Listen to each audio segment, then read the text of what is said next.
Pasamos a nuestra sección En Contexto. Y como es costumbre en este espacio, damos una perspectiva a una de las noticias de la agenda y para ello ya me acompaña en el estudio mi compañera María Angulo. Bienvenida. Muy buenas tardes, Andrés. Hoy Nicolás Maduro juró como presidente para su tercer periodo consecutivo de gobierno al mando de Venezuela y esto se da en medio de un panorama de tensión internacional. ¿Qué debemos tener claro para comprender las implicaciones de este nuevo periodo del chavismo en el poder?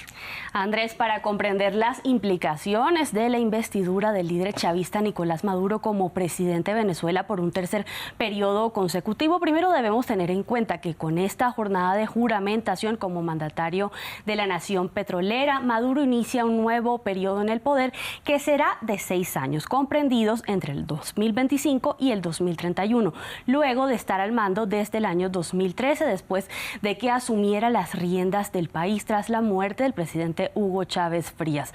A pesar de que su gestión a lo largo de estos años ha estado fuertemente marcada por los señalamientos de la oposición y la presión internacional a causa de la crisis socioeconómica que ha llevado a más de 7 millones de venezolanos a salir del territorio en busca de mejores condiciones de vida. En esta oportunidad, Andrés, esta tercera investidura ha estado fuertemente marcada también por las denuncias de fraude electoral en los comicios que se llevaron a cabo el 28 de julio del año pasado, luego de los cuales se desencadenó una serie de protestas en reclamo por el resultado de las elecciones de las que Maduro se proclamó como ganador, a pesar de los argumentos del opositor Edmundo González Urrutia, quien afirmaba haber sido elegido y que con esto se configura, Andrés, un panorama de cierta tensión que no cesa y por los cuales la mirada del mundo sigue puesta sin duda sobre Venezuela. Tras la investidura de Maduro para este tercer mandato, se ha generado una serie de sanciones contra Venezuela por parte de Estados Unidos, la Unión Europea y Reino Unido también. ¿Qué medidas han sido anunciadas? Bueno, pues poco después de la juramentación de Maduro, las reacciones de la comunidad internacional empezaron a manifestarse. Entre las primeras sanciones que se anunciaron fueron las hechas desde Estados Unidos, en un anuncio hecho por el gobierno del saliente presidente estadounidense Joe Biden, que indicó el aumento de la recompensa ofrecida por información que lleva a la captura de Nicolás Maduro este viernes 10 de enero. Esta recompensa pasó de ser de 15 a 25 millones de dólares. También en la misma línea se pronunciaron también desde la Unión Europea, ya que los 27 estados miembros de la Unión reportaron la ampliación de sus sanciones contra Caracas y contra 15 miembros adicionales del Consejo Nacional Electoral de Venezuela, conocido como CNE. Reino Unido, por su parte, también indicó la imposición de sanciones mediante medidas restrictivas dirigidas en contra a este mismo listado de 15 personas asociadas al gobierno de Nicolás Maduro, entre las cuales figuran la presidenta del Tribunal Supremo de Venezuela y los miembros de las fuerzas de seguridad. Según lo indicado por el gobierno británico, también Reino Unido y el mandato de este territorio consideran que el nuevo mandato de Nicolás Maduro afecta a la democracia y socava el Estado de Derecho venezolano. De igual manera, el gobierno de Canadá también se sumó a la ampliación de las sanciones contra la administración chavista, reforzando que comparte las sanciones en contra de esos 14 funcionarios que ya mencionamos, listados desde Reino Unido. Bien, vemos cómo en el desarrollo del acto de toma de posesión, Maduro reprochó la presión internacional tras las cuestionadas elecciones del 28 de julio del año pasado. ¿A qué apuntó en su referencia a los comicios tras medio año de su realización? Así es, Andrés. Maduro, de hecho, se pronunció sobre la posición internacional que lo hace sentir presión y que rodea a su gobierno. Reprochó las medidas anunciadas por diversas naciones, como las que acabamos de mencionar, en contra de su gestión.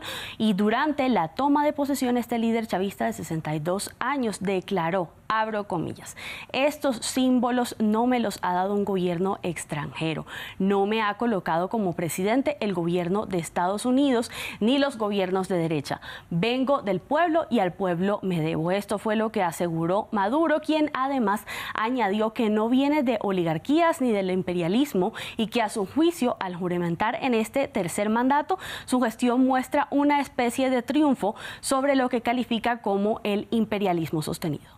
Bien, hablemos ahora de las reacciones que la juramentación ha generado en la oposición al chavismo. Vemos que han señalado a esta investidura como un golpe de Estado, luego de una jornada que estuvo marcada por las tensiones con la presunta detención de la lideresa María Corina Machado en medio de un panorama confuso, hay que decirlo. ¿Cómo se han pronunciado? Bueno, Andrés, tocas un punto importante porque en reacción a la juramentación de Maduro que se llevó a cabo en la mañana de este viernes 10 de enero, la oposición venezolana calificó la investidura como una suerte de golpe de Estado y una muestra de lo que catalogan como la usurpación en el poder por parte de Maduro y su cúpula, su gestión gubernamental, respaldado por la que describen como una fuerza bruta y en ejercicio de un presunto desconocimiento de la soberanía popular, que según los opositores fue expresada de una manera contundente en los comicios del 28 de julio de 2024. Todo esto se da en medio de una atmósfera de tensión en la que permanece sumida la oposición